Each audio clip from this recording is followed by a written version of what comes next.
جب سارے رخصت ہو چکے تو خیمے سے ایک خوبصورت جوان نکلتا ہے، وہ شبیہ مصطفیٰ ہے۔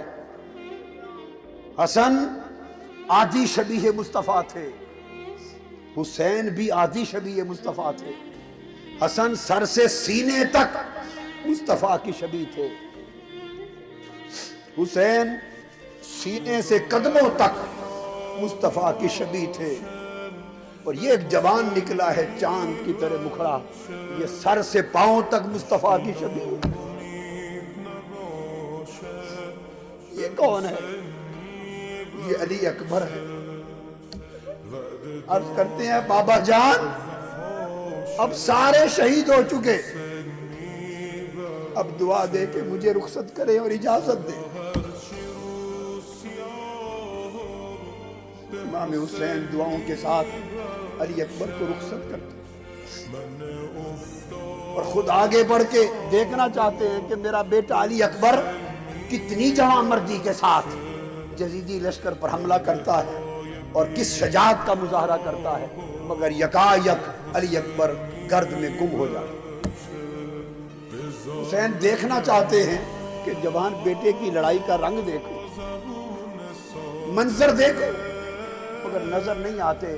بس اتنا پتہ چلتا ہے کہ جس طرف یزیدی لشکر بھیڑ بکریوں کی طرح بھاگتا نظر آئے، حسین سمجھتا ہے کہ علی اکبر اسی سمت ان کے پیچھے۔ یہ منظر دیکھتے رہے، اچانک تھوڑی دیر گزری کہ گھوڑا دوڑا کہ علی اکبر واپس آ گئے۔ پوچھا بیٹا علی اکبر واپس کیوں آ گئے؟ کہ ابا جان پیاس بہت لگی، اگر تھوڑا سا پانی مل جائے تو تازہ دم ہو کر ان بدبختوں کو پھر میں جا کے سبق دکھاؤں۔ میرے حسین نے، میرے آقا حسین نے علی اکبر کو سینے سے لگا دیا، فرمایا بیٹا پانی تو نہیں ہے، منہ کھول۔